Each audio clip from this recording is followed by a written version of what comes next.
Hello and welcome to the Grunge Bible Podcast. This is episode 147. My name is Ethan Shalloway, and I'm joined by Chris Salona. And wow, we have an episode for you guys. This one is, Chris, is this our magnum opus as far as podcast episodes go? It certainly feels like it. This is does. one, we got 5 minutes into recording this interview that we're about to present to you. And I could tell that this is going to be one that certainly for me was one, it's on the short list of the ones that have been most enjoyable for me as a music fan. And I think I can accurately forecast that this is going to be one of the best ones that we've done for the listeners to listen to. This is exactly, I think, what people want to hear as it relates to grunge rock in the Seattle music scene. So I'm really excited that we've got this one for everybody this week. Last week, we had the pleasure to have Patrick Warburton on to talk about Pearl Jam and his fandom. And we kind of got into it a little bit, how there was some connection to Bainbridge Island and his brother-in-law, to a fine gentleman named Scott Crane. And so this week we have Patrick and Scott Crane to come in and talk about, the inner workings of the beginning to the Seattle sound and what that has, or, the stories that came out of it, and just, there's so much. There's so much here. This is the one. Yeah, I mean, like Scott this is grew one up on Bainbridge Island, with the Wood brothers, Kevin and Andrew Wood, Ben Shepherd, Chad Channing, just to name a few, Jack Endino, all of them. All of these guys that, it really, you gain an understanding that if things hadn't occurred on Bainbridge Island in the late 70s and early 80s the way that they had, the Seattle music scene would have been vastly different. And Scott was a part of that. He was a player in that era. And he went on to found Seattle's Soundhouse Studios and continued to play a big part. And what a privilege it was, the fact that Patrick was able to connect us with Scott, and the four of us were able to join up to get together today to have a conversation and to really illuminate, I think, a lot of what made this era of music what it was, and certainly I think what allowed it to happen. So this is one that I think you will really enjoy listening to. And I was say, this is for every follower out there, but I feel really privileged to bring this to our Patreon supporters, because they're at our backs all the time, Chris. They're giving us support, and they're looking for episodes like this. Mm-hmm. And this one's for this one goes out to support. We wouldn't be having these people on if we weren't motivated, and we wouldn't be motivated if we didn't have a group of people showing support week in, week out. And so we're very thankful to be bringing something like this to you. And I think there's a lot more coming down the pipe because of it. So Good time to jump on the support train that is our Patreon league of patrons, Exactly. And we have a $2, a $5, and a $10 level. And I think even if you're not a Patreon supporter, this is the type of podcast that I think every Monday you hope is in your inbox from us. And I think that's pretty much the best way that I can characterize this episode. And Ethan, as you said, we're able to have these episodes and have these conversations and present them to the listeners because of the financial support from our supporters on Patreon, most notably the members of the top tier who give us $10 per month to help create this podcast and run this podcast. So I'd like to thank the top level, and their names are Alex Long, Alexis Shannon, Black Hole Sean, The Blue Owl, Kara K, Debo, Doug Endy, Down in a Hole, Flat Out Fucked, Eddie Vedder Got Me Through My Second Divorce, Apona, Eric R. Berry, Faith Bittner, Fuck Soup, Gochu John, Granny Grunge, Jade Mercado, Jamie Lynn, Carlene Salona, Keith White, Chris LSMS, Laura Nyreen, Millie, Nikki Six, Pile of Punk, Rachel Corning, Seattle 4 Fanboy from New Jersey, Sherry Matthews, What the Fuck is Up Denny's, King Buzzo Stole My Hair, and Mike McCready's Mustache. This one, I'm proud of this one. I had so much fun. And honestly, Ethan, there's some episodes running this podcast. I mean, we've put out 147 linear episodes. We've done bonus episodes. Unreal. We've sat down to record over 150 times now. There's a few episodes always along the trail that kind of reinvigorate and re-inspire us to do this. And this is certainly one of them. And yeah. Yeah. I don't really have much else to say. Yeah. It's one of those episodes that stand out. Hopefully for the listeners as well, but stand out as hosts. Really cool opportunities that we look forward to have a lot more like this. So I think without further ado, let's just roll the tape. Yeah. We'll come back after the post, talk about it some more. Yep. Because we're not going to stop talking about this one, Chris. No, this is a good one. So here is our conversation with Patrick Warburton and Scott Crane.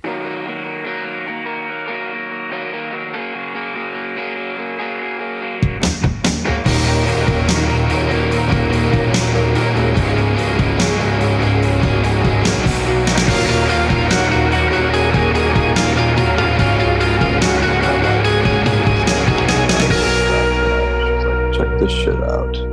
I'm like, are you fucking kidding me? I think we should let's start the interview. I think we should all throw in I don't know if you guys already have one in, but I think a new one would be good. Yeah. For the people out there, this is because Chris and I talk about this. I mean, we love these things. So so this week on the Grunge Bubble podcast, we're all going to be cracking up in our substance of choice, which is Zyn. And not sponsored by them, so if you guys are listening out there, we'll take a sponsorship. But cheers, guys! Much. Thanks for coming on, Patrick and Scott. I do the whole tin. There you go. Just throw it in there, so you've got maximum nicotine consumption. So, the boys are back together. We're here with Patrick Warburton, back-to-back episodes with Patrick, and then we are joined as well by Scott Crane, the actor, producer, founder of Soundhouse Studios in Seattle. And Scott was there when it happened. This is a really exciting conversation that I know, Patrick, you've alluded to us off camera a little bit, just about your brother-in-law's involvement and also Scott's involvement in the times that he spent out on Bainbridge Island back in the 80s, really at the genesis of a lot of this. So it's super cool to have both of you here today to chat about the early days of the Seattle scene. There you go. The correct way to call it. Exactly. Yeah. Before grunge was invented. Yes. That moniker. I mean, thanks for the lead in. Thanks for having me. I appreciate it. But and I think it was like 1980 or 79 or something. We moved from LA to a place called Bainbridge Island, which is just off the coast of Seattle, about half an hour ferry ride, boat ride. It's 8 miles away. And Bainbridge was just this kind of weird hippie community off the coast of Seattle. A lot of Native Americans and Japanese and Filipinos and a bunch of hippies and a bunch of musicians. And it wound up being kind of oddly this epicenter birthplace for a lot of what became known as grunge or the Seattle scene. The drummer for Nirvana lived there. Ben Shepherd from Soundgarden lived there. Andy Wood of Malfunction, and Mother Love Bone, that turned into Pearl Jam, grew up there, and we all lived really close to each other. And so, and again, you could take a half an hour ferry boat ride and be in downtown Seattle, which is where all of the early punk, all ages clubs were, where these bands could play. And it was a very interesting time to grow up there, because it was a vibrant scene, but it was a small scene. Like, these clubs would be the size of a living room, and they could hold maybe 75, 100 people at the most. And oftentimes you'd see a show by Malfunction or Green River, and there'd be 15 people in the audience. Most of the people in the audience would be waiting to play next band up. So, the Melvins were part of that. Obviously Green River and Malfunction and Skin Yard and Soundgarden, the bands that became what was known as the Seattle scene or grunge. Absolutely. And in this area, this is kind of where you developed your passion for music, if I understand correctly. I mean, you were maybe 9-10 years old, and you had some friends in that neighborhood, a lot of names that we came to know who you were a part of, and that you were friends with, that kind of, started to turn you on to a lot of this music and just music in general. And if I understand correctly, that's kind of where Patrick's brother-in-law comes in. He was kind of one of the light givers for you and a hell of a lot of other people, it sounds like, on Bainbridge Island. He's kind of the godfather of a lot of this, kind of giving everybody that bug that, here we are so many years later, and a lot of people still haven't gotten rid of it. Yeah. You're right. Normally you hear of the producer Jack Endino being called in the press. He doesn't call himself this, but in the press being called the godfather of grunge, because he produced like the first 100 Sub Pop albums or something, all the first releases by Soundgarden and Nirvana and all of those. And he was also the guitar player for Skin Yard. But in really thinking about it, Jack Endino also grew up on Bainbridge Island. And there was this guy on Bainbridge Island named Greg Gunther, who's Patrick's brother-in-law. Greg, I met Greg when Greg was a high schooler and I was 9 or 10 years old and just happened to live in the neighborhood. And I would go to Greg's house and Greg had like all these really weird guitars and super bizarre amps found at pawn shops and little guitar pedals. And, he taught me he was the first person to play Black Dog by Led Zeppelin for me. And it just absolutely changed my world. Before that, the hardest thing I'd heard was Kiss. And I'd never heard something as powerful as Black Dog. And he was the first person to play me Black Sabbath. And it turned out that during this time that Greg was also teaching me how to play guitar, he was teaching Jack Endino how to play guitar. And he was teaching Kevin Wood, Andy's brother, how to play guitar. This is in the mid 1970s, or late 1970s, I should say, early 1980s. And so you had Jack Endino and Kevin Wood of Malfunction learning how to play guitar from this guy named Greg Gunther. And Greg Gunther had got really big, huge hands and this really wide finger approach to the neck. And he was self-taught. He had no real music theory or anything. And so he just played a very strange sounding guitar style. It was kind of like something you'd hear in the elevator to Dante's Inferno or something, just a hellish sounding music. And he was teaching all of us how to do this. And years later, Kim Thale of Soundgarden wrote an interview and said in an interview that during the early Malfunction shows, he would go and he would watch Kevin's playing.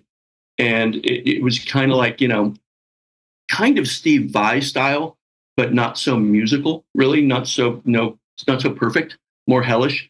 And Kim would stare at that. And so in a really weird way, Greg Gunther taught Kim of Soundgarden how to play exactly like Kim plays. But Kim never met Greg that I know of. It just passed down through Kevin. And so really, and Jack Endino also plays the same way. All of those guys, by the way, have ridiculously big Jimi Hendrix hands and like banana fingers. You wouldn't even think they could hold a guitar neck or find the notes, but they do. And so, yeah, I realized that Greg Gunther is actually kind of the guy who invented the playing style of the early Seattle music scene. That to fast forward, you go and you read interviews with Jerry Cantrell of Alice in Chains, and he talks about how Kim influenced his style. And after seeing Kim of Soundgarden play, he completely changed the way Jerry plays. So it all goes back to Greg Gunther being the original guitar player of Bainbridge Island. And why this is so strange to me, because I have known Greg Gunther for over 30 years. I know him as Basil. Yeah. My sister-in-law, my wife's sister, Judy, goes by Parsley, and he goes by Basil. And you talk about hippies. I've always seen him as hippies. So Greg Gunther, Basil, is the one who all these years when we've gone to the cabin up in Oregon, taught my kids how to find mushrooms in the forest and whatnot. And, I've never had the slightest inclination that he had any. I remember once, like 10 years ago, him telling me, Kevin Wood, he goes, I know you're a big fan of Pearl Jam. Kevin Wood and Andrew grew up down the street and we played guitar a little. That's all he ever said. And then when I mentioned this to him, and why we don't have him here today, and I had sent Ethan and Chris, the text that, Gunther sent to me, and he just had really no interest in doing a podcast. He goes, I don't, he goes, I couldn't tell you one grunge song. I don't have pictures. I think I burn all those pictures. And when I sent that to you, your guys' response was, that is grunge as fuck. That is grunge as fuck. That, he was the impetus. He was the caveman lighting this, the first fire there, and then just disappeared. But had no idea, and Scott, until Kathy, my wife, showed me some of the pieces that you had written, and I was just like, holy fuck. Basil? Yeah. Basil is Greg Gunther? Holy shit. Basil is Greg Gunther. It literally floored the shit out of me too, when I look at, how important that scene and that music and all those bands have meant to me for decades. we're, you know, it's stupid. It's really interesting that you bring up like how they had such huge hands and the playing style, and how, like, I mean, people think about the Seattle sound and grunge as, you know, the distortion and kind of how they sing and stuff, but really the playing style, how much influence that can have, and how you are taught. Because I'm a drummer myself, so I have a very distinct playing style. It's the way I was taught and how I practiced when I was a young kid, and those habits are really hard to break out. So once you learn a style, it's really hard. You know, you don't become a jazz drummer 30 years down the road. You know, the styles are, your style is your style. So when you bring that up, it's really interesting because that is an influence that is not going to be talked about, right? And how you watch people, how you take it in, and how you're, you know, guitar instructor, where a lot of these people were self-taught in a lot of ways. But then there's one guy who has this resume of teaching, you know, the Wood brothers, Endino, you know, you, and then how they influence the other people. That is a really cool ripple so early in this conversation that I love. Yeah, no, you're right. Well, if you look at Charlie Watts, the drummer of the Rolling Stones, he was taught how to play jazz, and he's a very, you know, strict performer. He's very exacting in his. But Keith Moon learned how to play on pots and pans. Right. In his You can totally tell. And you can totally tell that they're, you know, one person taught himself and one person was taught. And Greg taught himself and taught everyone else what he knew. And what he knew was what he figured out. By just for me, just as a fan of Soundgarden and Kim's, like, hearing you describe it almost kind of makes the hair on my neck stand up a little bit to kind of hear the impetus of it, because those are all of the things that I've identified in Kim's playing that I love, like the way that he just kind of assaults the neck, and like there's these short bursts, and like his, like you said, the like his fingers just kind of attack in different places, and then there's like a break and then it goes back in, and to hear you describe, you know, Greg Basil's, you know, that's the way that he learned, and you know, the lineage there is crystal clear once you kind of have a picture of it. I mean, if you guys could take some audio from Deep Six and go and listen to like "With Your Heart Not Your Hands" by Malfunction, and Kevin Wood started every song with the solo, never stopped soloing until after the drummer was done, like the final hit of the drums is done, and he's still like insane, nonsensical chaos. And years later, I wound up being a record producer, and I worked a lot with Kevin during that time, but I also worked with Kim. And the first time I worked with Kim, I'd heard all of Soundgarden's recordings and was a huge fan, but I never realized what it was like to record Kim. And when you see him play live, when you see Soundgarden play live, he's got, you know, they've got the song, he knows what the song is, and he knows what he's going to do where and when. So his parts are kind of written out. Where Kevin, it was always a pretty different performance. He was doing what hit him in the moment, no matter what. So if you listen to "With Your Heart Not Your Hands," you hear the song start with a guitar solo and end with a guitar solo. Never stops the whole time. And I realized when recording him and Kim is that somewhere along the line, some producer said, mute, unmute. Because otherwise it's just noise for 3.5 minutes of the whole time. And so I bring Kim in to work on this track with this rap band called the Saturday Nights, and Kim does a solo on it. He does a solo over the whole goddamn song. When you listen to the song, and he did 9 tracks of guitar solos. Wow. And so I had to sit there. There's something called vocal comping. Normally you have a singer sing 3, 4 times, 9 times, and you pick the best lines that they perform the best. And that's what the audience hears, or the listener hears, is the best line of those 9 tracks. And that's what I had to do when working with Kim too. All of them are great. Every track is great, but you've got 9 choices of greatness and you can't use them all. And so you're looking for the snippet. Now this ties around to something really weird, was that a few years later, I wound up working with Robert Fripp of King Crimson, but also of David Bowie.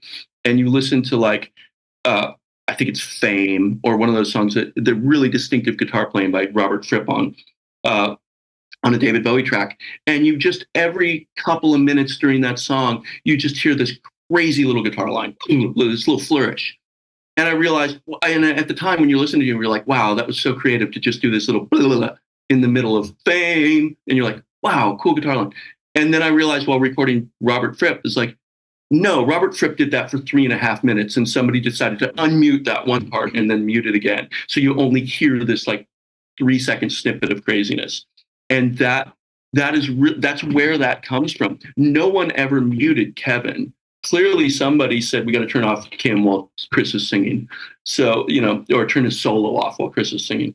It has to be, but that definitely it's as if Greg Gunther was taught by Robert Fripp, but he of course wasn't. So. Anyway, that's Yeah, I wonder who taught. I guess Gunther taught himself. I was gonna say, I wonder who taught him, but yeah, he taught himself for sure.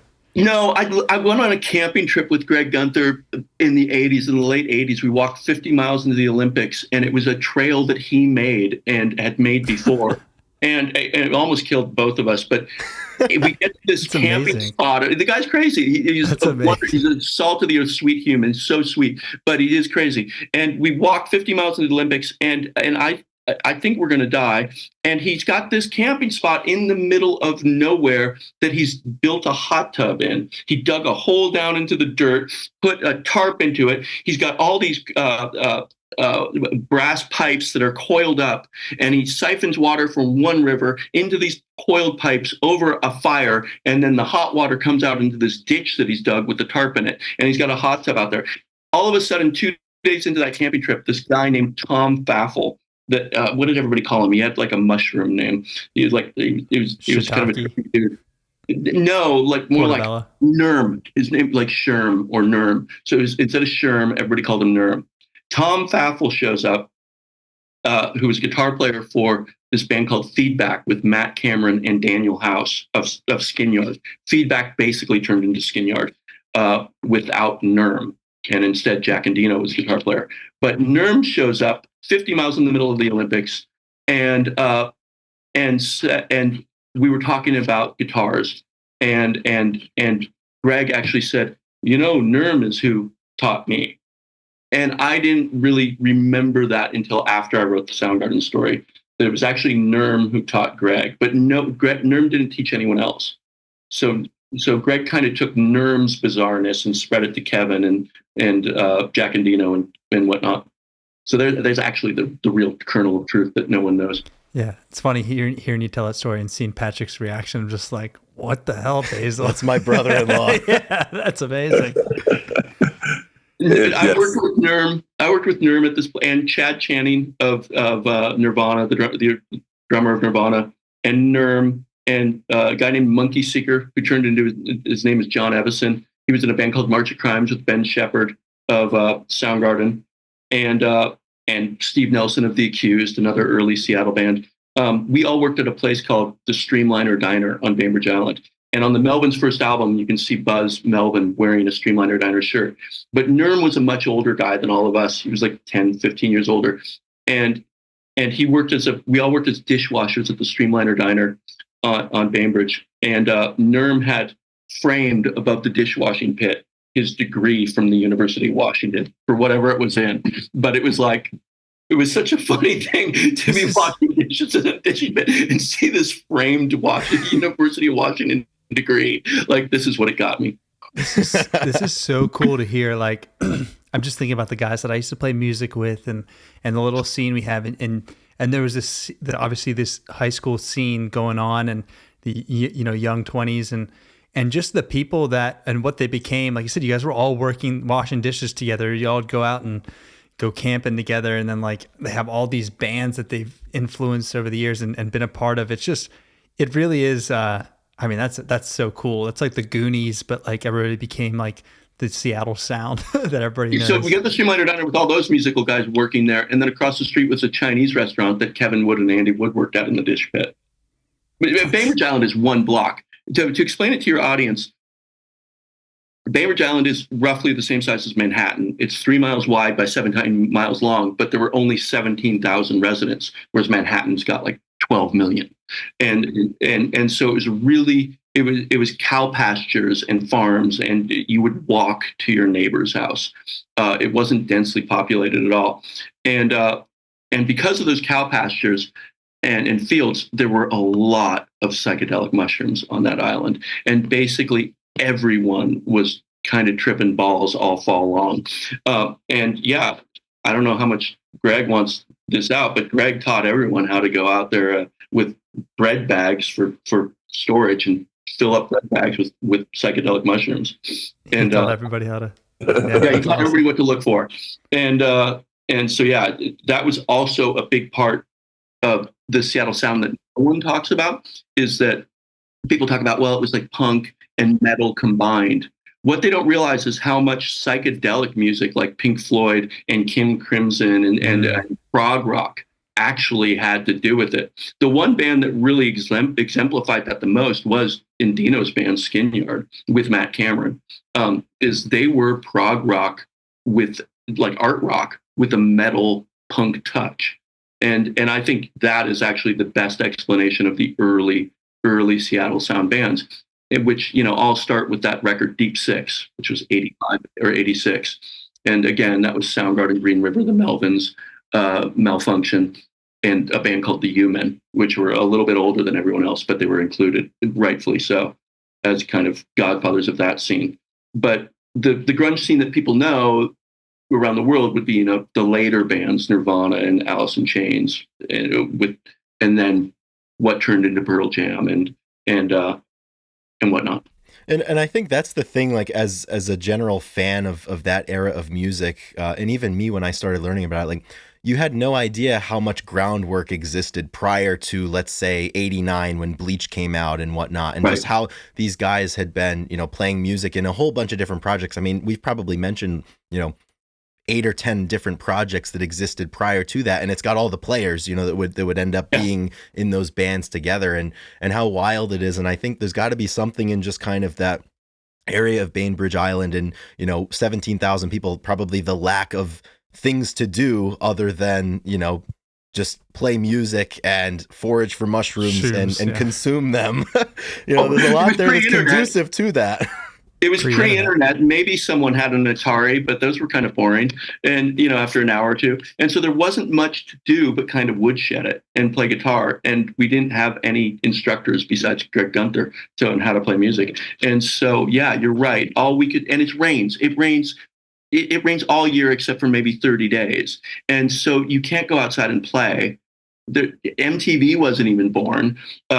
And so all you could do is sit inside and entertain yourself without video games or the internet or cable TV. And so, yeah, people just kind of woodshedded it. But you're bringing up a really great point. I talked to Chris Cornell a month or two before he died, and we had this really amazing conversation about that. The art rock Seattle scene of 84 and 85 was a bunch of self-taught musicians that if you asked them to play Black Dog by Led Zeppelin, they'd have no idea. No one knew how to play.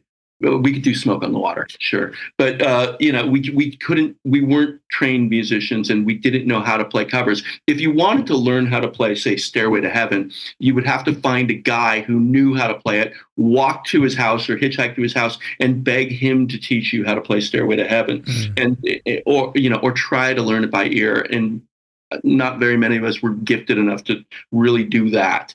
And so we had to invent our own. But you went to like Kirkland or Bellevue or Tacoma or these areas kind of outside Seattle where Queensryche and some of those bands, kind of metal bands came from. And those guys all had instructors and they could play, they knew music theory and they knew what was going on, and they could play like Mike McCready of Pearl Jam. He could play anything. You could ask him to play. Could you play that solo Jimmy Page played in '72 at Winterland or whatever? And he would just whip it out, like that particular solo. He was that kind of a studied player. But none of the guys from this original Seattle scene could do anything but play songs that they invented without knowing how to play. And so it was very kind of punk rocky chaos and arty because we didn't know what we were doing. Let me ask you this, Scott. So Greg Gunther and my sister-in-law, my sister-in-law Judy, they live in Indianola. So how far is Indianola from Bainbridge? It's a 100-foot bridge, and Indianola is kind of part of Suquamish. It's a Indian reservation area. Well, he's still in that territory, and he's still foraging for mushrooms. Yeah, but he's selling edible food grade mushrooms, like Yes. Yes.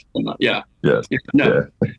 he's a genius. Actually, he truly is. He's a mad genius. He is. Yeah. I love him so much. God, I really do wish he was part of it. His personality is, for such a quiet guy, it's huge. We're gonna get him on. It may take a little bit. We'll convince him, but I think at some point, I think it is wild that you didn't know this at all, Patrick. Like that he was so involved. That is pretty, like, that is really interesting. It wouldn't happen very often. Yeah. I don't think Greg knew he was that involved. He didn't. He had no idea. No. I was the one. I mean, I'm not trying to sing my praises here, but I was the one while writing that Soundgarden article that realized. Yeah, you were like, oh shit! Like, wait a minute. I was like, like I had one of those boards with a bunch of red string going between it. Yeah, like the crime boards. School of Rock. It all goes back to Basil. This guy. Well, that was the thing. Like, I was reading that article, Scott, and you were talking about one night that you were at Soundhouse with Jack, and you were just shooting the shit, and Jack brought up Greg, and you were like, holy fuck, like, he taught you too? Yeah. So, yeah, I mean, I didn't put it all together, but slowly over the years, I was getting pieces like that night at Soundhouse. It was like 3 or 4 in the morning, and I somehow brought up Greg Gunther, and Jack's like, yeah, that's who taught me. I was like, wow. And it made so much sense because Jack literally, God, it's just weird. It's like, 6, 7 frets between this finger and this finger when he plays. It's unheard of. So, like, people don't do that. No, it's very strange. Yeah. And that's not something really that you're taught to do. I mean, like, if you go to a teacher, that's not, there's no theory or school or framework that it's like, this is a style of playing guitar. Only now, because of, the popular music that came from that era, that people are like, I want to play like him. But back then it's just like, this sounds cool and this is something that I'm able to do. And it also probably there wasn't the idea of like, hey, we're gonna try to get signed and put a record out. It's like, fuck, it's pissing rain outside and we want to play music. Right. And so there was another place called Aberdeen, southwestern Washington, the logging town, a really depressed logging town that the Melvins and Nirvana came from. And Melvins would be the elder band there. And I saw an interview on YouTube recently with Buzz, and he was showing some of his playing style on an acoustic guitar. And it is very bizarre like that. And he just stopped playing for a second, and he goes, you can't teach this. This is just, you figure this out on your own. No one plays like this. And that, yeah. So Bainbridge and Aberdeen they're probably 75 miles apart, but those two scenes had something in common that was a bunch of self-taught kids. Anyway, so I'm talking to Chris about how the Seattle scene was all basically self-taught, and we didn't know how to play other people's songs. We had to write our own. And how different it is today that a friend of mine's kid was 14 years old, 16 years old, decided he wanted to be a bass player. And 6 months later, he's playing in a bar in cover bands, playing all these songs. And he learned it all from YouTube. And within 6 months, he's kind of a virtuoso bass player. I'm like, how does that would never happen back then. It took so long to learn anything. And so it was a very organic type of music that came out of it. But Chris goes, no, that was only true for Seattle, downtown Seattle's art rock music scene. He goes, and he was the one who pointed out to me, if you went to Bellevue in Kirkland, where kids had more money and had instructors, those guys were wood shedding shredders and really knew how to play. Yeah. It was just our particular scene that acted like too cool for school in a way. We don't want to learn other people's music. We'll just figure it out on ourselves.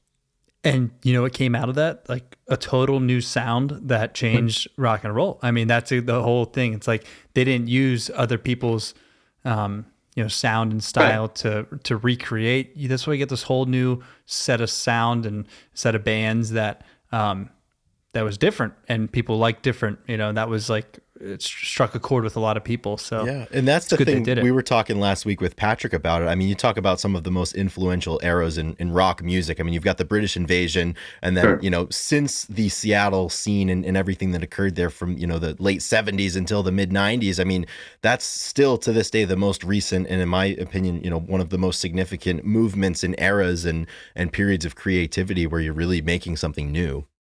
Yeah. No, you're absolutely right.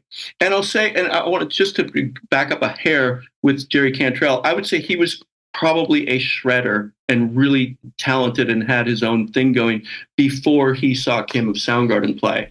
Kim of Soundgarden's thing changed his style, but I'm sure Jerry was amazing before that. It just changed his sound. Yeah. And he started using like drop D tuning and stuff like that. And you think of that influence because I think anybody who listens to Chains records or sees Jerry live now, like you don't think of him as a shredder, you know, because the influence that he, do you? I totally think of Jerry as a shredder. Yeah. Yeah. I mean, he was probably arguably Seattle's best guitar player.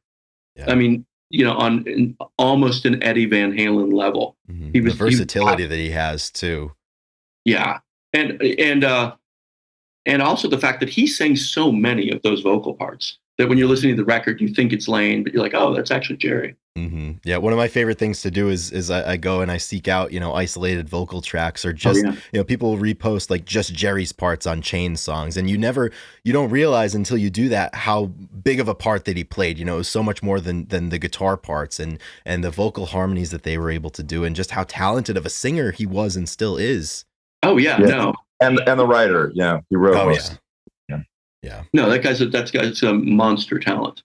Yeah. Definitely a monster talent. So, yeah. But again, he came from a different scene than the early mid 80s Seattle scene. He was down in Tacoma learning his whatever was going on there. But the downtown Seattle scene definitely was like, if you could take Pink Floyd and King Crimson and Black Flag and Led Zeppelin and Black Sabbath and the Dead Kennedys or something and put them all together in a blender, that's kind of the original Seattle sound, which I think who carried that the best over the years and stuck to that type of chaos was Soundgarden.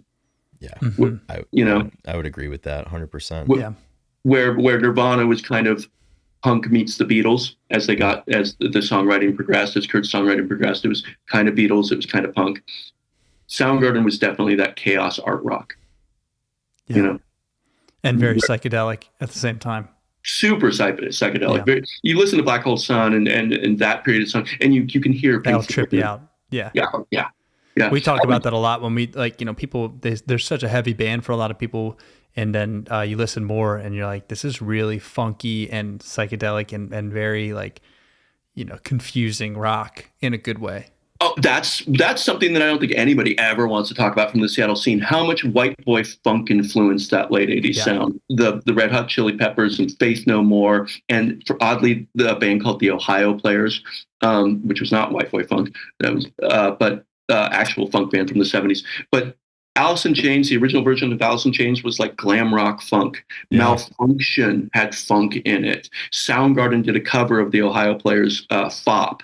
There was actually a lot of funk thrown into that mix.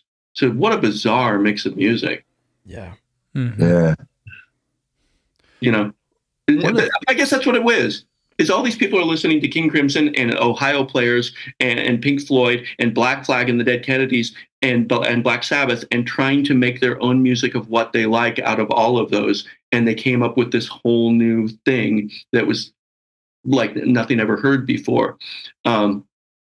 Whereas, a lot of other bands were at that time were trying to sound like Motley Crue, were trying to sound like Van Halen or something.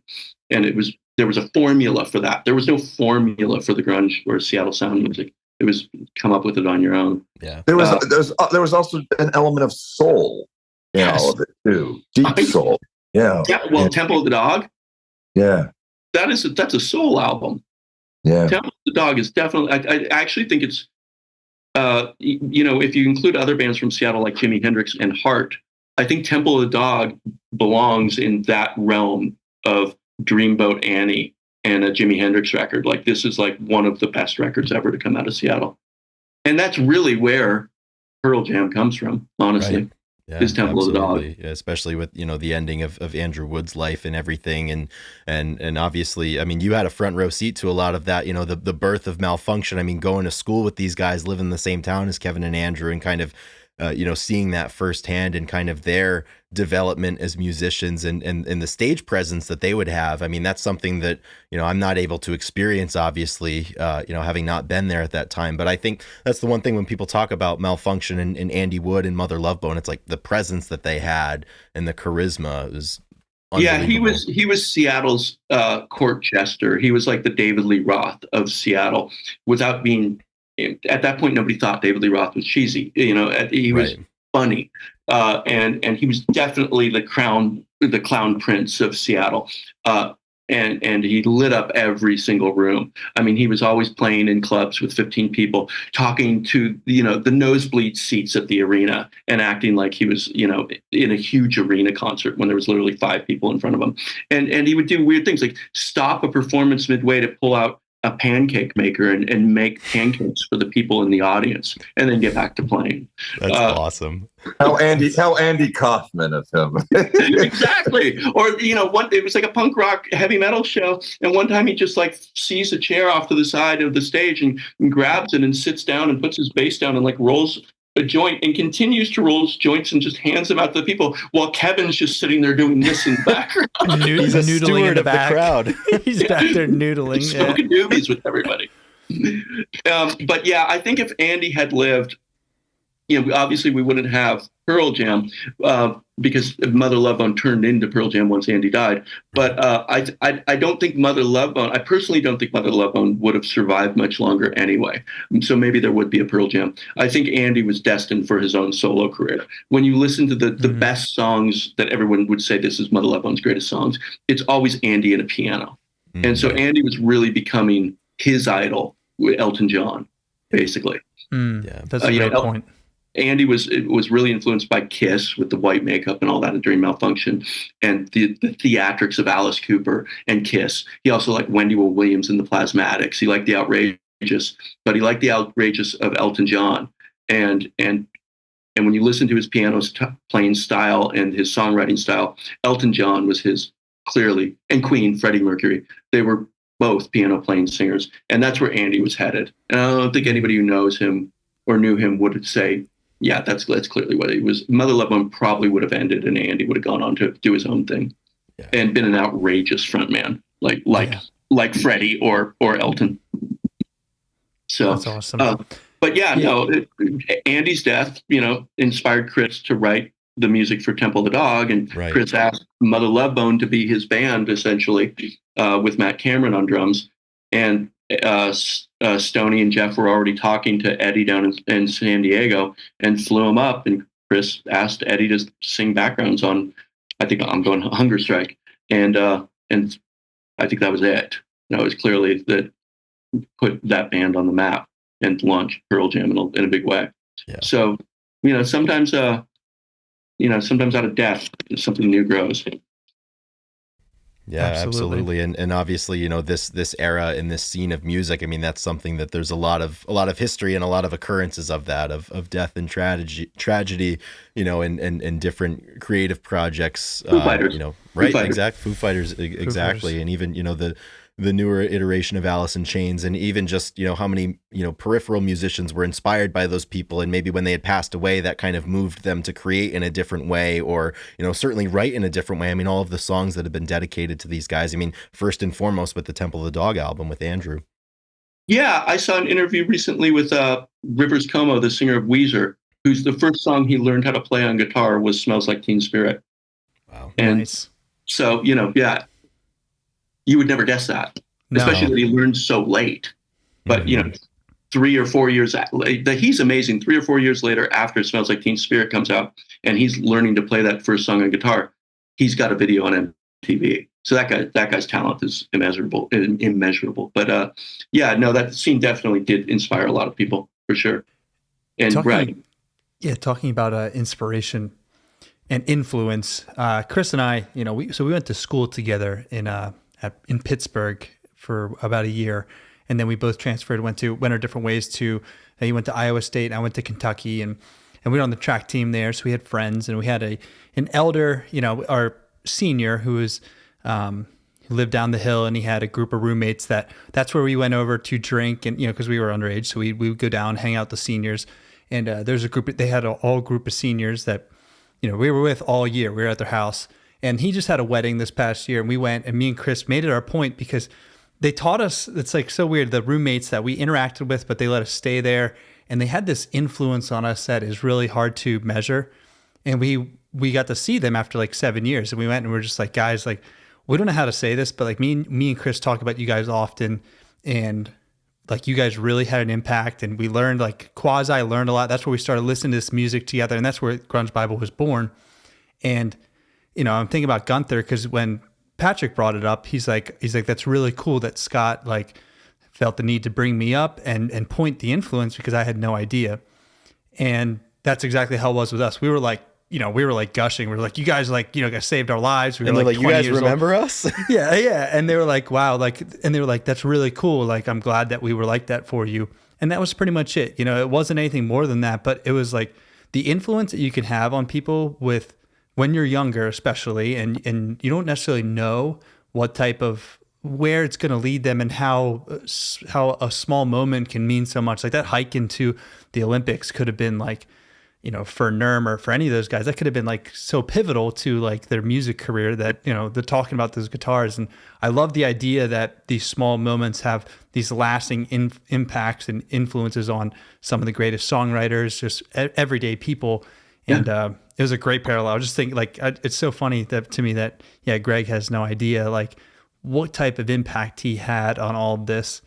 And, he didn't.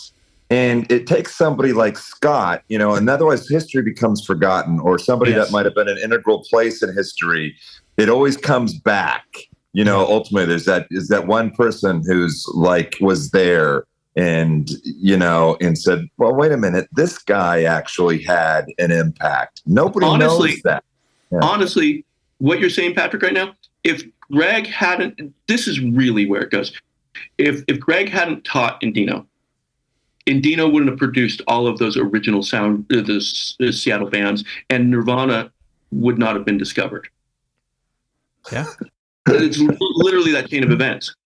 Because Endino became the go-to guy for every one of those early Seattle bands, Melvin, Soundgarden, everyone, to record, asking to record it. And Endino recording Nirvana's first demos was what Endino said, hey, Sub Pop, you should take a listen to this. So yeah, if you get another producer to do that, the producer's sound comes through on the album so much. So you take another producer and like, it doesn't sound like that. You don't get these albums that are what they are because. Or somebody also, maybe it would sound the same way, but you try to find somebody to stick their neck out for you. Right. Try to find somebody to say, hey, take a listen to this band or take a look at this person. That's really hard to find. And so Endino doing that for Nirvana, it really, that's maybe they would have been discovered otherwise. It would have been a much longer road. So yeah, Greg teaching Endino is why Nirvana got signed early.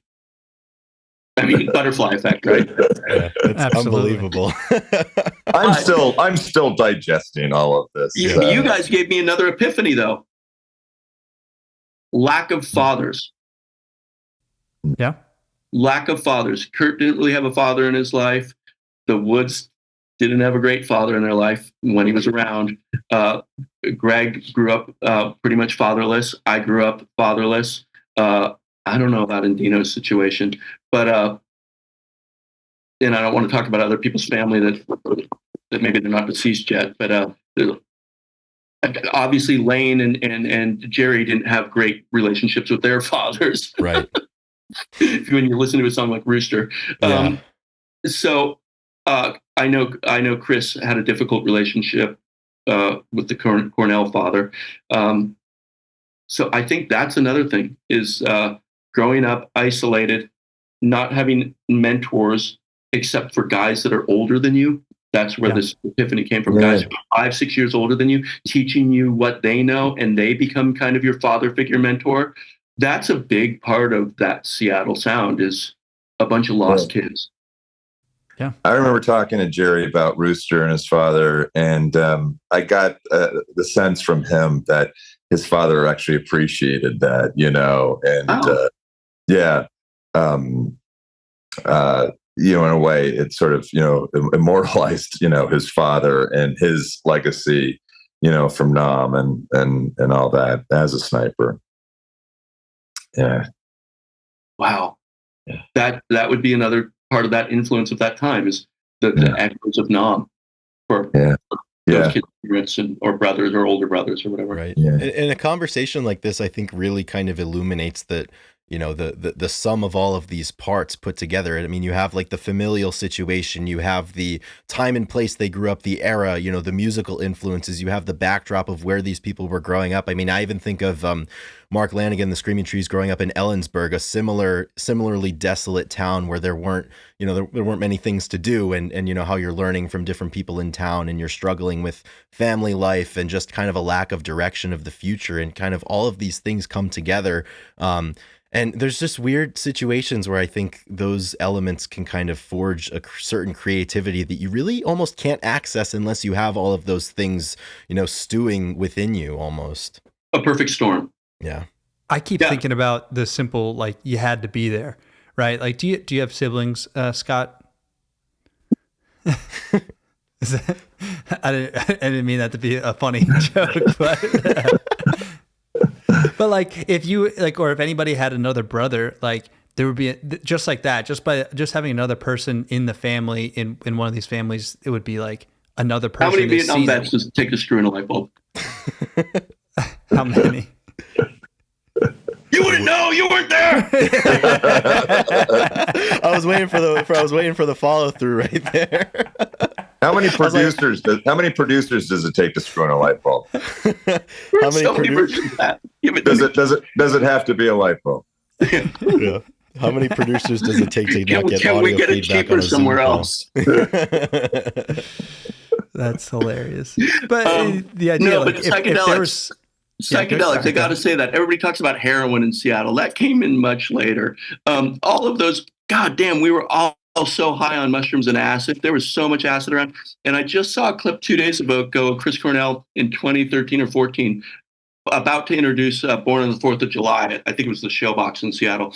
And he said, everybody thinks this song is about the 4th of July, but it's actually happened a few days before the 4th of July. And it was about a really crazy acid trip. All of those bands were doing a lot of psychedelics. Yeah. And we didn't do, I think probably Fatherless, a lot of pain and suffering. We didn't smoke a joint. We smoked 8 joints. We didn't take 1 hit of acid. We took 7 hits of acid. And it seemed like our goal was to forget our own names. And we were just little kids. Yeah. But it wasn't like, let's get high and hang out. It was like, no, let's fucking pass out. Like, yeah. And so I think a lot of people were trying to just numb. And you know, it's remarkable that not more of you ended up like Sid Barrett, you know. There's a few that got some touches of that. Yeah. Gobbling that much. Couple of rough trips. You're right. But I mean, Andy was in 11th grade or 12th grade of high school, and he was shooting up coke and heroin in the bathroom. Unbelievable. So I mean, that's not, and that was a particular Bainbridge thing that again doesn't happen. When I left Bainbridge and I moved to Seattle as a young adult, and I would meet people who grew up in Seattle, not in downtown Seattle, people who grew up in the neighborhoods of Seattle, I would tell stories from high school about like, oh yeah, we had this one keg party where 300 people took acid, and I took 7 hits that night, and they'd be like, "The fuck did you grow up?"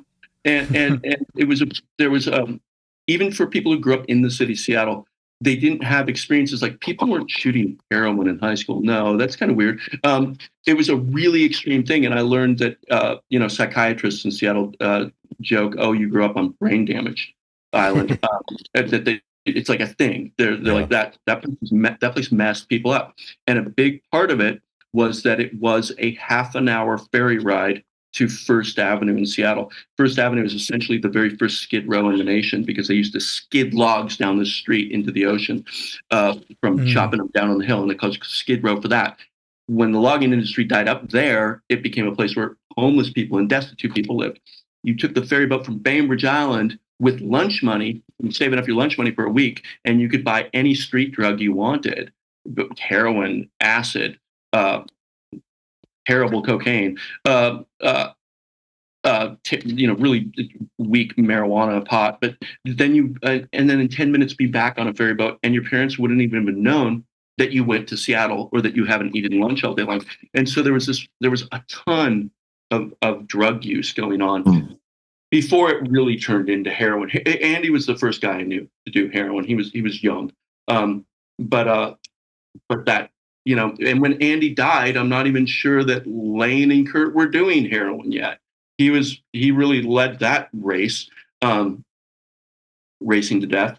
But so most of the Seattle scene was not heroin. It was psychedelics and pot, and just so much psychedelics. But again, that is a big thing. Is I think a lot of people were trying to just blot out pain, and you hear that in all of those band songs. Absolutely, there's a common thread. I think, regardless of what type of guitar teacher they had, or what neighborhood they grew up in, or who their friends were, there's that common thread. I mean, all of the most popular bands, anybody. Yeah, Lanigan's a good example, because you couldn't get further away from Bainbridge and Seattle than Ellensburg, right? And and where he grew up, but it was the same thing. Yeah, so that same visceral pain. Yeah. So I mean, it's not the Beach Boys, it's not happy music, right? Yeah, I think in the article you wrote something about smoking cigarettes, and Andy Wood talked about cigars. Do you have that story? I think we need to get that on tape. So I just moved to Bainbridge, and I didn't know Andy. I was riding home on the school bus from school, and there was this weird David Lee Roth type character, Sam Kinison type character, just making a whole scene on the school bus. And I thought he was just such a freak. I was laughing at some of the stuff he was doing, but I also was kind of scared of him because he was just so outrageous. And I think he was in 8th grade, and I was probably in 3rd. I get off at my school bus, and he follows me, and I'm the only guy getting off at my school bus. I thought I was the only guy who got on at that school bus, and he was just my closest neighbor, and it happened to be his school bus too.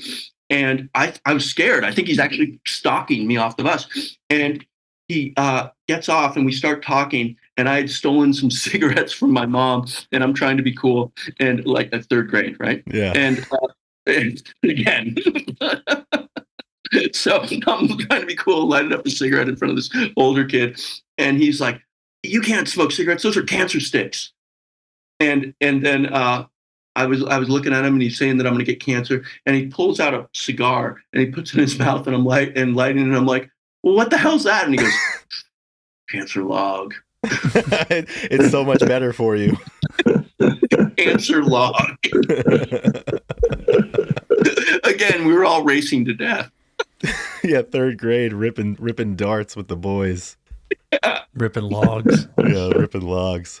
But so then we became fast friends. We were really the only kids who lived next to each other, and I would go to his house, and Malfunction was just starting. This would be 1982, and Kevin and Regan and Andy were rehearsing in their garage, and so I would just go sit down there and listen to them and hang out with them in this tiny garage. And then, as they got shows, they started inviting me to their little shows and stuff like that, where, tickets were 50 cents or something like, or free.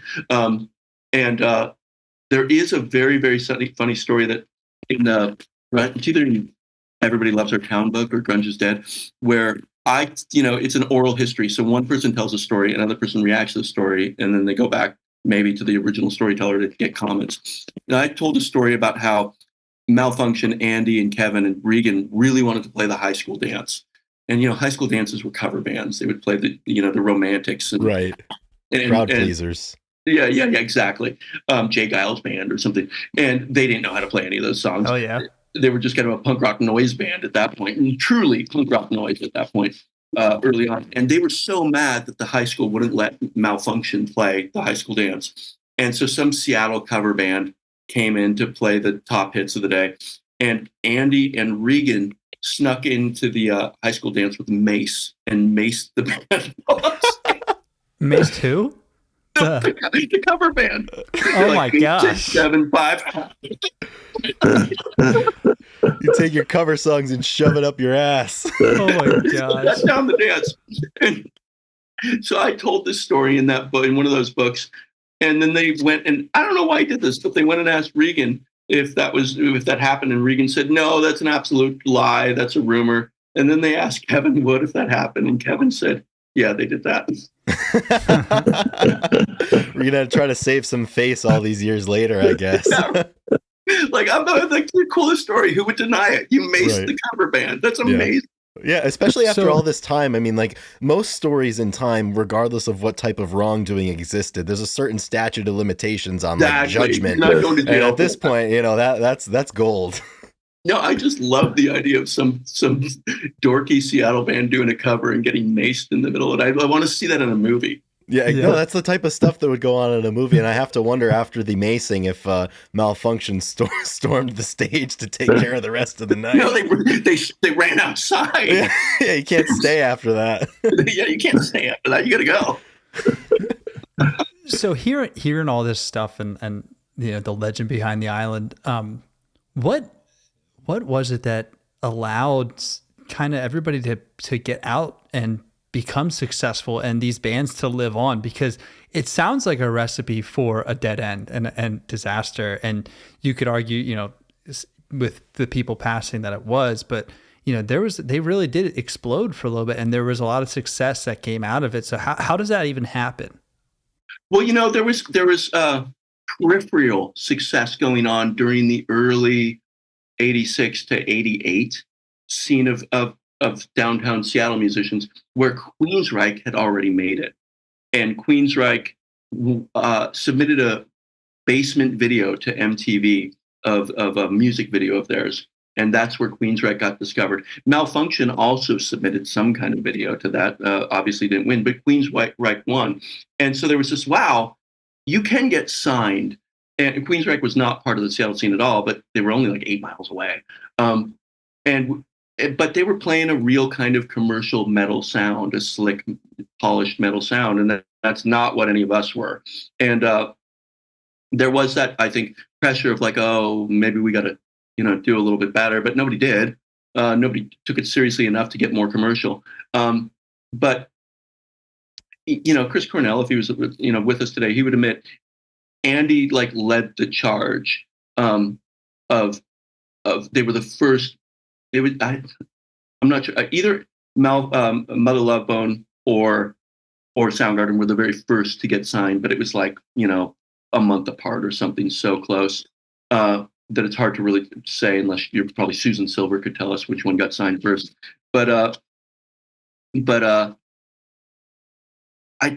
sorry, I've lost the question. But what was the question? Sorry. I was just asking how, you know, how these bands, like, it wasn't just their talent and the ability to run a show was so, say, breathtaking that it was like inevitable that they were going to be successful. Because like if you take all the ingredients, it doesn't look like it's going to lead to success. But you guys have all made it out, or you know, a lot of people have made a lot of success. I got it. Andy Wood showed us the dream. Andy Wood showed us that you could be on that big arena stage, even if you were just in a club playing to 5 people, and you could act like a rock star.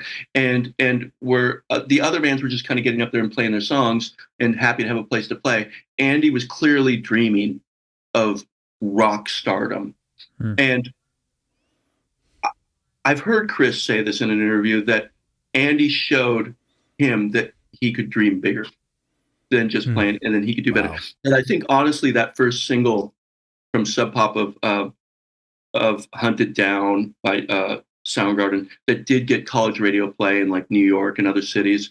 That is what Soundgarden is what put Seattle on the map. There were around that time, Guns N' Roses was just starting to get big, and there was an interview in Rolling Stone where they were saying that Axl Rose was the greatest new singer, and Axl Rose in that. Props to him for this. In that early interview said, no, I'm not the best rock singer. The best rock singer is this guy that nobody knows in Seattle called Chris Cornell for a band called Soundgarden. And he just gave him and it was from Hunted Down. And that first Screaming Life Soundgarden album. I thought it was. You know what it was interesting? I did leave to take a leak, but because you mentioned Queensryche. Queensryche was a great band, that great vocals. Yeah. But you talk about bad timing because they had really just been starting to get established. And then all of a sudden they're in the midst of this, you know, really authentic, integral, powerful movement that almost made them passé, you know, like that overnight, you know. Whereas, you know, they would have been great like all throughout, you know, the 80s. But, you know. They were more like the Scorpions. Yeah, or something like Scorpions. that. They were kind of like the Scorpions. They were the Scorpions of the Seattle scene, Yeah. which is not a bad compliment. Flowers. That's not an Love insult. Scorpions. Yeah. It's not an insult. I went to a Scorpions concert one time with a buddy of mine, and we knew this girl, and so she knew Kip Winger, and Winger was opening for the Scorpions. So my buddy and I show up after Winger, and we're backstage. So we missed Winger, and then Kip's there, and Kip was very nice. He goes, "You guys want a beer?" And my buddy goes, "Yeah, sure." And so he goes off to get a beer, and then my girlfriend, she looks at my buddy and she goes, "You do not ask Kip Winger to get you a beer." He just got dressed down. But yeah, we were just there for the Scorpions. Great band. The general rule in life: do not ask Kip Winger for a beer. Yeah. Rule. Okay, so now, no, I've got a story for you. I know you got to take out soon, Patrick, but this is the story. So in 1987, I was visiting my sister in Los Angeles, and her boyfriend at the time said, "There's this band in LA that's doing really well." This is about the time that Guns N' Roses was just hitting. Right. And there's this other LA band that you got to check out, and they're called Jane's Addiction. And we're going to go to this club called Scream in downtown LA. And you got to see them. And I'd never heard of Jane's Addiction. It might have even been 86. It was 86 or early 87. Doesn't really matter. But no one outside of LA knew Jane's Addiction at this point. But they were the headliners at this club called Scream.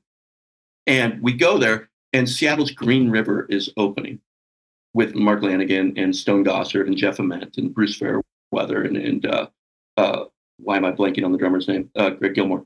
But and so we go there to, no, it wasn't Greg Gilmore, it was Alex.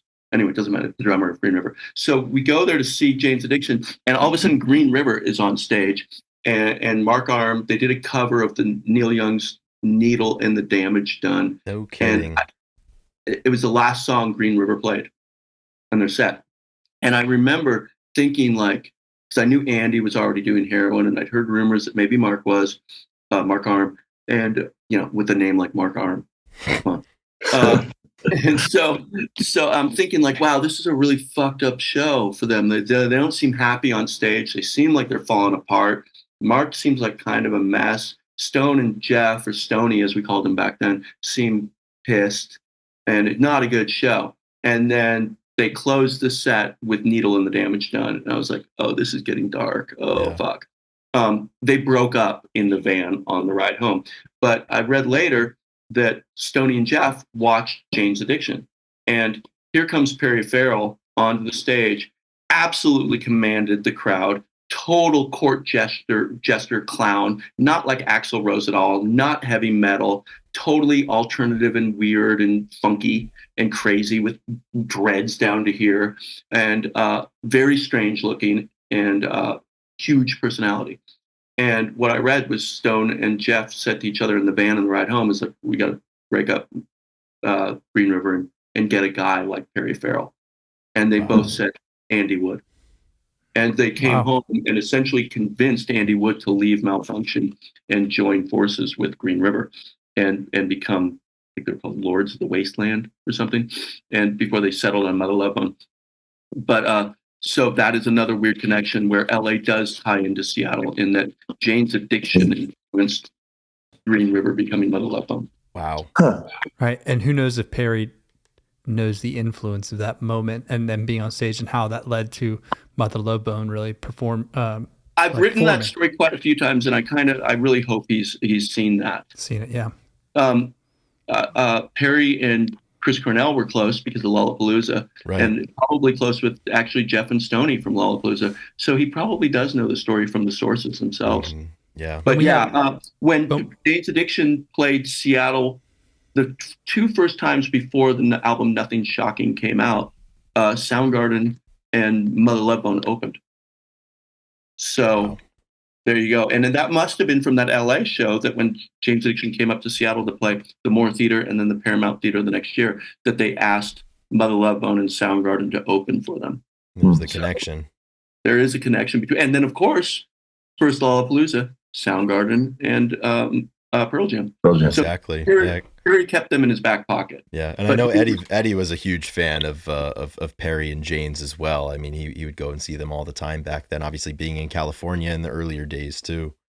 There is a story that, you know, the famous Pearl Jam Drop in the Park concert, which is probably the largest crowd that Pearl Jam had ever played to, or any of those guys in that band had ever played to. It was a huge minor Woodstock in Seattle for one day.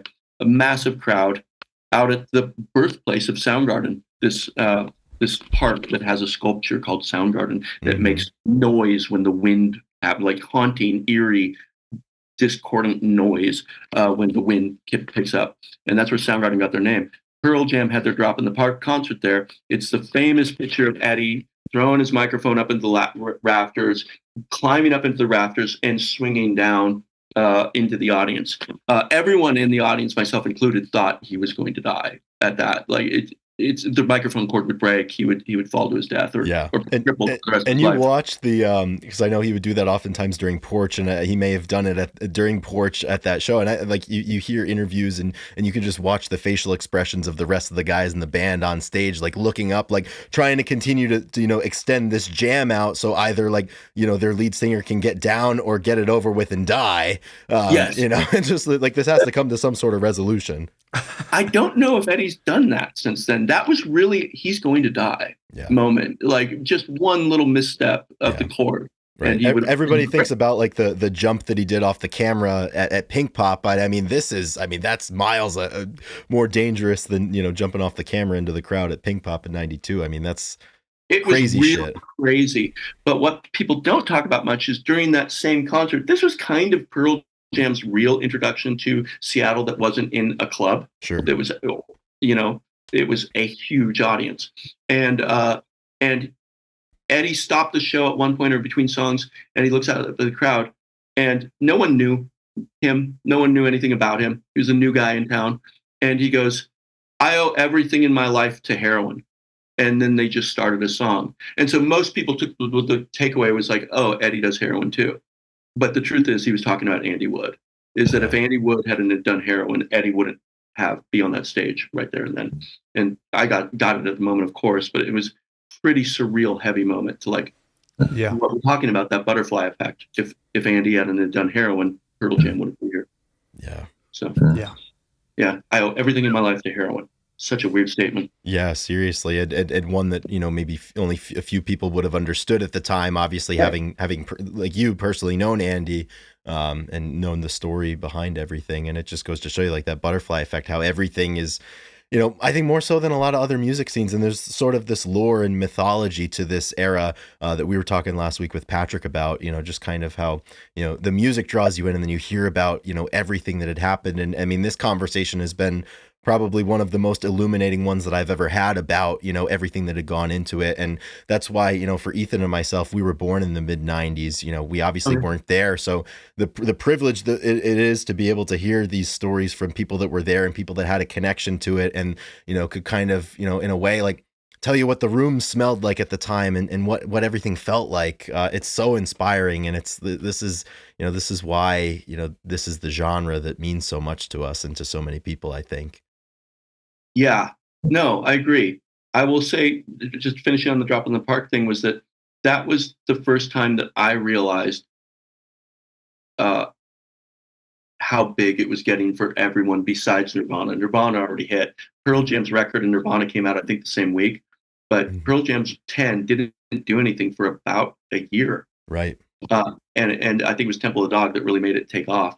But that Drop in the Park was the first time that I realized how big Pearl Jam was going to get, and how big this whole scene was going to get outside of Nirvana's already overnight amazing success, or seemingly overnight amazing success. Yeah, everybody always talks about 92 being the year, but I mean, really 91, late summer, early autumn 91, when those albums were coming out. I mean, that's when these things were happening. And that's when, there were probably a few people that were watching it that were like, this is going to get bigger than anybody to get their arms around, or even to really understand where it's going to go and just how big it's going to be. Yeah, exactly. Like with Ultra Mega OK, Soundgarden's second album on SST, that was nominated for a Grammy, and they were starting to get into the soundtracks for movies coming out of LA. that were kind of cool, edgy movies, big studio movies, but still, they were making a buzz. Soundgarden was definitely making a buzz, but Nirvana's Nevermind is what exploded it for sure. Yeah. Seeing the crowd at Drop in the Park was when I realized, and MTV Music was there, and Kurt Loder's there interviewing Eddie in his army helmet, and I'm like, oh, this is kind of growing out of control in a way. It's getting so big. And with those new successes, there obviously became a lot of new challenges and new struggles that I think reared their heads in the ensuing years with, varying degrees of severity depending on, what that person was equipped with to deal with those heights. And obviously, all of those guys, their stories played out in different ways. And, some of them ended early and some of them, those experiences fueled, I think, a lot of what they would write about as the, 80s moved into the 90s. That was a weird thing. Like Perry Farrell clearly wanted to be on an arena stage and be a clown and performing for 1 million people. And so did Andy Wood. That was the weird thing that happened after Andy's death, that we suddenly started hearing from Eddie Vedder and Kurt Cobain and even Lane to a degree of how they didn't like the fame and they didn't want the spotlight. Mm-hmm. I think Chris was a really quiet guy in his personal life. But I think he, what was that? Oh, we got people here. My brother-in-law and sister-in-law just rolled in. The different ones. This is not nice. No, Greg's dropping in. I'm actually going to split, but this has been awesome. I'm so glad. I just have to say, for me, and go Scott to split here. Scott, I'm so glad that my wife was able to find your writings, and yes. That you've been just so fascinating to listen to today, to get so much of this, background. Talk about I was there, and throughout it all, fascinating stories. But I have so much appreciation for you, Scott, you, Chris, you, Ethan. This has just been amazing. So I'm going to sign off, but lots of love and thank you, Patrick. Cheers. Yeah, thanks for bringing it, Patrick. Thank you for reaching out. Yeah, Grunge reaching forever. out, getting Seattle us going. forever. Seattle forever. I love it. That's right. It's my favorite town. Sounds Take care, good. Patrick. Cheers. Cheers. Yeah, and I mean that's the thing. I mean, Patrick was kind of the thread for this conversation, because obviously he had reached out to us, and having this conversation with you, it makes sense why. I mean, we received a random message from Patrick maybe about a month ago. He's like, I have a story that you guys would love to hear. Yeah. We'd never talked to him before, and hearing this story, with you, Scott, he was able to connect us with you. I can see why he was so excited about it, because I'm sitting here so excited about it. Even more so now that we've had the last hour and change to chat with you. And I feel like, we could talk about this shit for hours and hours. This is definitely, if you're interested, this is definitely hopefully not the last time that we can chat about this. I'd love to. But yeah, I will say, besides, just to hit back on that point, besides Andy's acting like he was already a rock star and clearly wanting to be one, there wasn't a sense in those early Seattle clubs that we were going to do anything but ever be in those early Seattle clubs, that this was just what we did for fun. And Deep Six, the record coming out in '86, was like, cool, a document of it, but that's going to be the end of it. Mm-hmm. It really wasn't until Soundgarden's first 3 albums and Loud Love being on A&M that was like, whoa, no, there's something growing here. And, And I think there's that element too, like when you're not doing something with the goal of reaching a certain height, anytime you reach any level of height, you're like, wow, holy shit. So this is the thing, like, Deep Six is out and we're on it. Like, that's fucking awesome. And then like, oh my God, like we're playing at the Moore now or whatever. Exactly. Like, we sold out a show at the Moore. This is the height. And the next thing you know, I mean, when you're doing it with that level of genuineness and, you're just doing it for the music, and it's because it's what you guys do. It's how you're connected. It's how you, I think, on a level deal with a lot of your issues. All of those things you're not even thinking about when they happen. You're just like, oh my goodness, this is at a level that we never could have imagined, thinking about being on Deep Six. And then next thing you know, a couple of years later, I mean, you're selling 1 million records and you're playing to 40,000-50,000 people at a time. It's just kind of like the process just continues to one up itself beyond, I think, what anybody even could have dared to think would have happened. Yeah, no, it's true. Ben Shepherd, as I said, from Soundgarden, grew up on Bainbridge too. And when Hero left Soundgarden, the bass player for Soundgarden, to pursue his academics. Right at the time of Loud Love coming out on A&M, which was like, wow, you actually just made it to the major leagues, and now you're going to go to college. You know, we all make our own choices, and he's a really happy guy, and it's great. I love him very much. But they hired a guy named Jason Efferman, also from Indianola, Bainbridge area. And Ben had tried out for Soundgarden to be the bass player, and they really liked him, but he didn't know how to play any of their songs, and they were going out on a tour for Loud Love, and Jason knew how to play all their songs, so he was hired.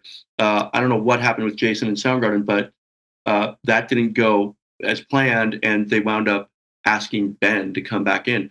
And I remember seeing Ben on the ferry boat coming back from his first concert with Soundgarden, and it was in, I think, Brazil or Argentina, and it was like 75,000 people.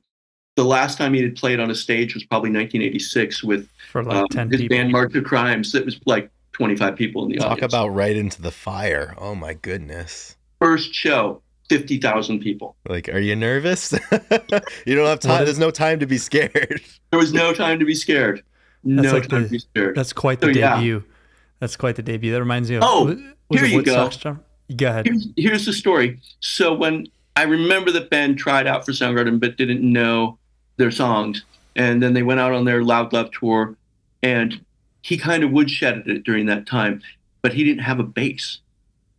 He was a guitar player. He was a guitar player in the band March of Crimes.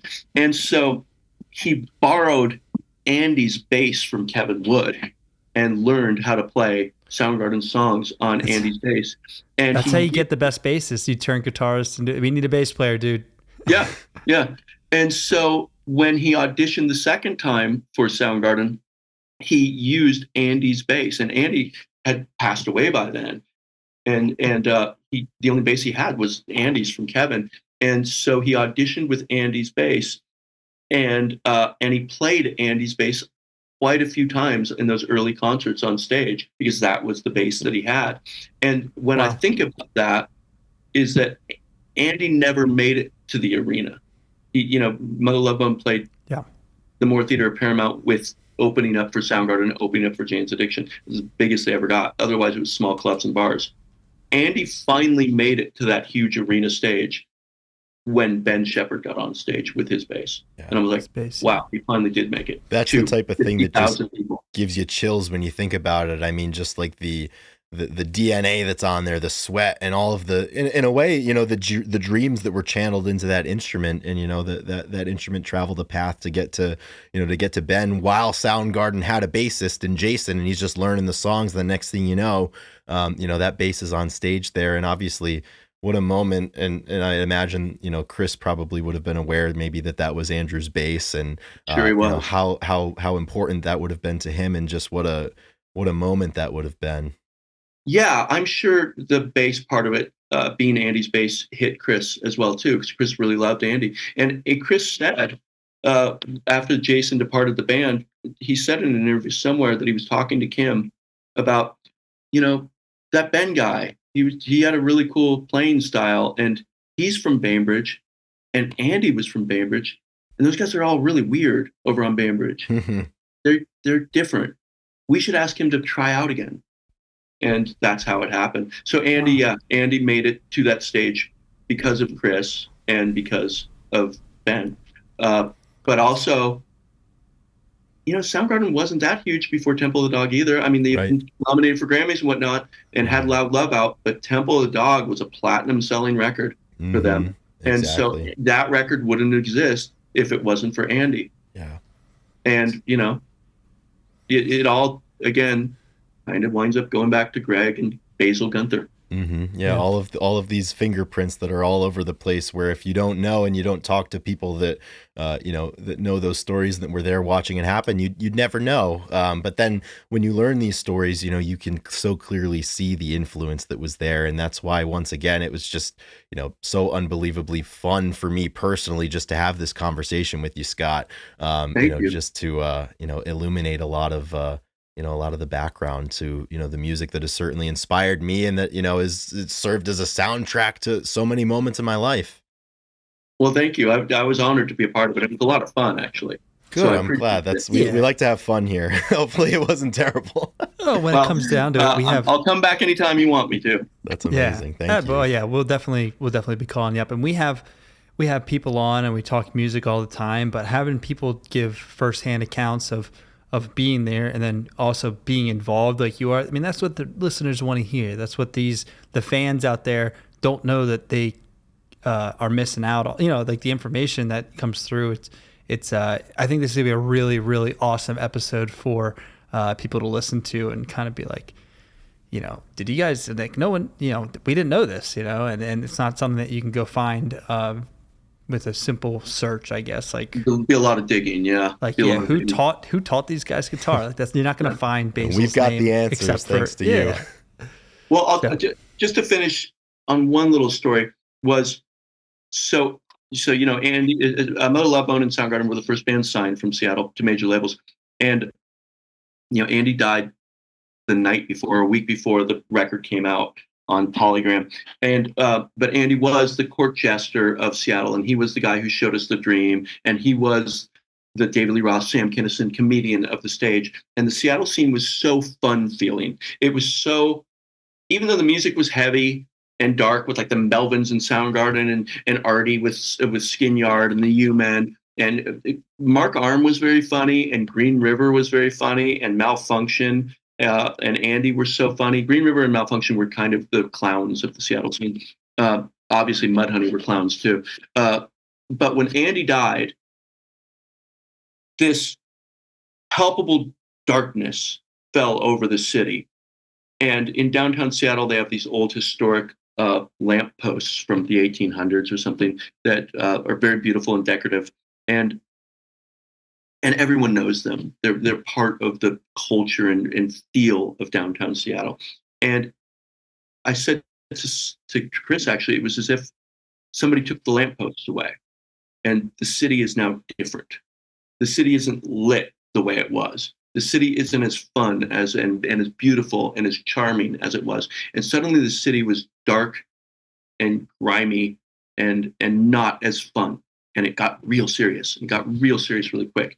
And then Stephanie Sargent of 7 Year Bitch died, and then Right. Mia died of the Gits, was murdered, and then Kurt, and then Lane, and it was like Andy's death was the beginning of that scene becoming fun and vibrant and carefree, Mhm. to becoming a business, and a very serious, dark business with even a darker, heavier sound, as like Alice in Chains' second album, Dirt. Yeah. You know, Facelift was still kind of fun sounding, Mhm. but Dirt was like, ooh, this is heavy and scary. And so, yeah, it does all tie back to Andy leading the way. And when his light went out, all we were left with is darkness.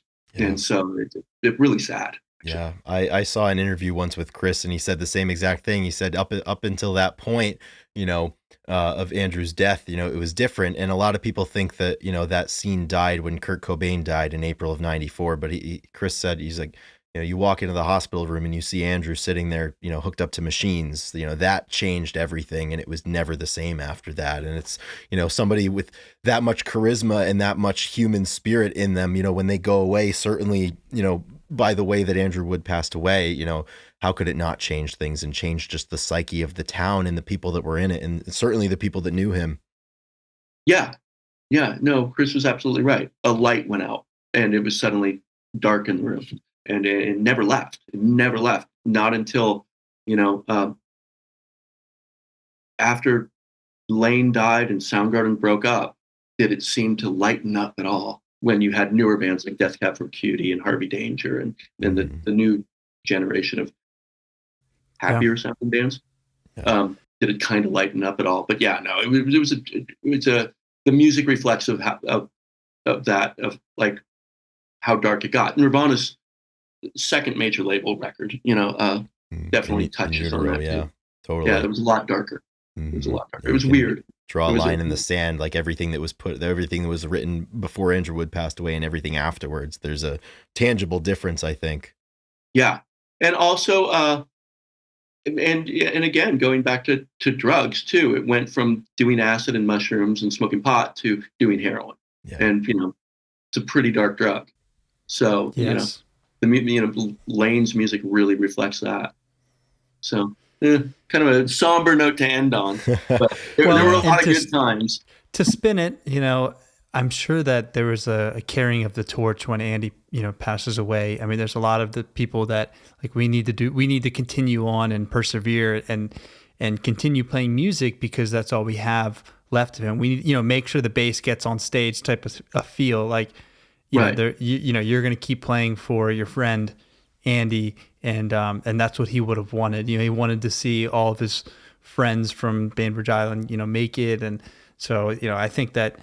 And he would have wanted to people see Jeff and Stoney carry on too, as they did. Yeah, right. So yeah. I think the carries on the spirit for sure, and it's in the hearts of all the players out there for sure. It has to be.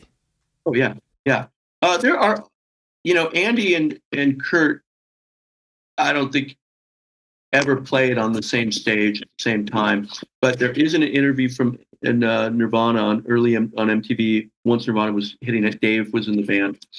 Dave Grohl was in the band, and Andy Kurt and Chris are talking about watching Andy on stage when they were just kind of coming up and they weren't really playing the same stages yet, and just what a character and how funny Andy was on stage. And those early Nirvana shows, Andy and Chris and Dave, obviously they're kind of clowns.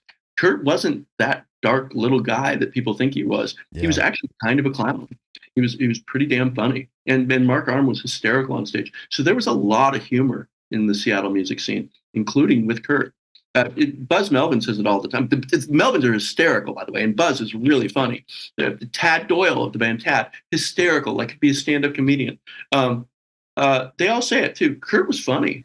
He was a funny guy on stage. Mm-hmm. Yeah. So I don't know about that, montage of Hack. It seems like they're playing up the darkness for him. Yeah, and I think in a lot of ways too with Kurt's legacy, I think there's a certain element that people have found it to be lucrative, I think, to play Kurt up as this, the dark figure that he's often portrayed as, certainly in the almost 30 years since he's passed away. But I think that's, furthermore why it's so important to, listen to his words when he was alive and listen to the accounts of his friends and people who knew him.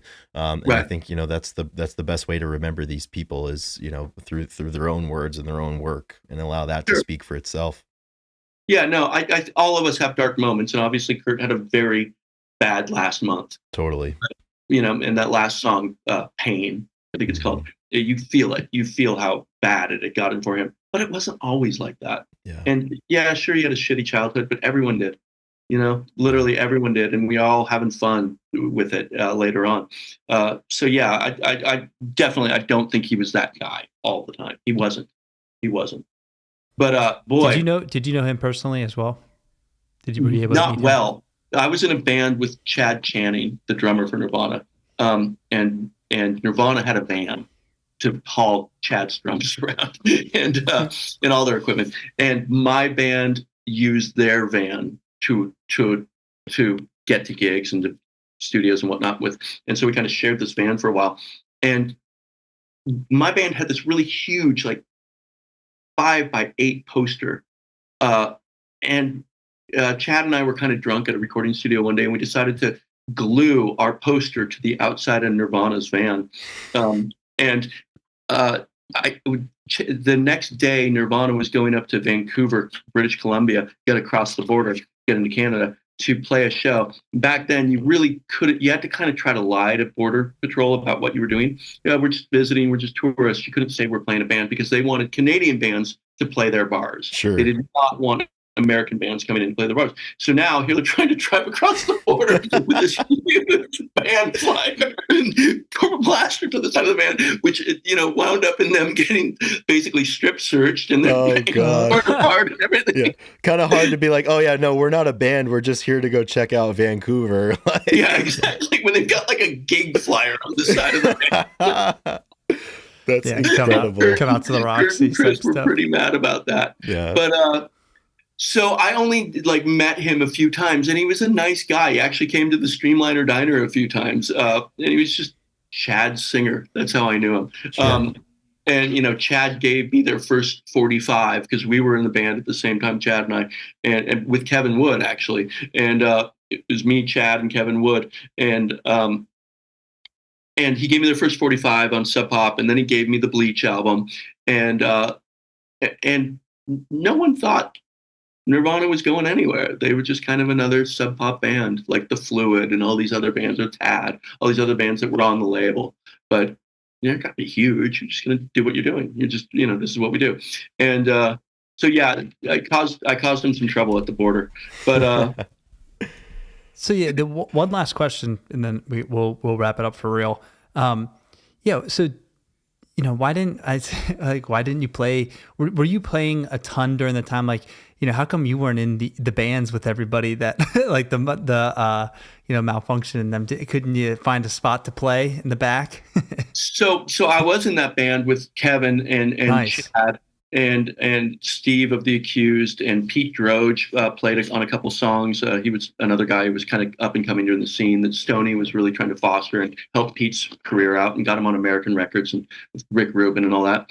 Had a song in Dumb and Dumber. But what I realized once we got into the studio and outside of the garage or outside of the small club was that all of these guys that I was in this band with were really, really good. And I was really good at producing, but not really that great of a musician. And I just realized I was on the wrong side of the glass in the recording studio. So you could tell right away. You just I should be the one. Yeah. In the garage, I couldn't tell. In the garage, I thought we were all equals and that we were all like great musicians to be together. But once we got on in front of that mirror, which is a recording studio, and you're listening to what you sound like, I'm like, all these guys are just monsters of music. And I know what I want them to sound like and what I want them to play and what I want the drums to sound like. But I can't really accomplish it myself. I need them to accomplish these things for me. And so I realized I shouldn't be in a band. I should be a record producer. And so I literally stopped playing music. But Soundgarden's Screaming Life was a huge moment for me too, where I'd heard all these bands, including Soundgarden, in the clubs, and it's just noise, and you don't really realize how good they are or how bad they are. And when I heard Screaming Life from Soundgarden, I was realized like, oh God, they're as big as Led Zeppelin. They're as huge sounding as Black Sabbath or any of the bands that I really loved. And I realized I'm not that talented. Yeah. So I got out of being a musician and got into record producing, and then just wound up working with all of those people through that. Yeah. But it was, that makes a lot of sense. Yeah. I was 18 at that point. So unbelievable. Yeah, I noticed that. I was looking, when Soundhouse was founded, when you put that together, and relative to when you were born, I was like, fuck, like you were young doing all this. Yeah, I had a 4-track recording studio on Bainbridge where I would record my friends and stuff like that, and it turned into a 16-track 1-inch tape, and then as the Seattle music scene started to explode and grunge started to explode, the budgets got bigger, and I was able to get a 24-track studio, and so it just kind of grew with it. Yeah. But yeah, no, I realized I had to get off the stage for sure. And more behind the scenes. And you certainly found your role, and that's definitely something that I'd love to chat about. Hopefully the next time we've got you on here, your role, on the other side of the glass, as you said. But Scott, this has been so much fun for me personally, and I think it's going to be a lot of fun for everybody who's tuning into this. So thank you once again for taking the time. Really indebted to you for doing this, and I had so much fun doing this. Yeah. Thank you. I did too. It made my Saturday for sure. Awesome. That's really nice to hear. So thank you. We'll be in touch, and we'll make sure that we'll have you on again. How about that? Yeah, we can talk about post Kurt's death and the weirdness that happened at Soundhouse then. Yeah. Yeah. Sounds fantastic. Yeah. I'm sure you have ghost stories. 1,000 stories. Yep. Ghost stories. Uh-oh. Patreon exclusive. Yeah, that'll be exclusive. Well, awesome. Thank you once again, Scott. We appreciate you. Thank you. Bye-bye. Bye. So once again, many, many, many thanks to Patrick Warburton and Scott Crane for coming on and sharing this time with us today. I have a lot of gratitude for the last hour and a half that we were just able to spend with them. As I mentioned at the top of the episode, this is kind of one of those reinvigorating moments and reminds me personally, I think, why we do this show. We've been doing it for a while, and this is just kind of one of those markers in the sand that it's like, hey, you're doing good stuff, you're having good conversations, and it's just inspiring stuff as a music fan, and it's really invigorating. I'm totally on an endorphin high right now from that episode. Yeah, you said it exactly the right way, Chris. We're pumped up. What a great episode. I hope you guys enjoyed it.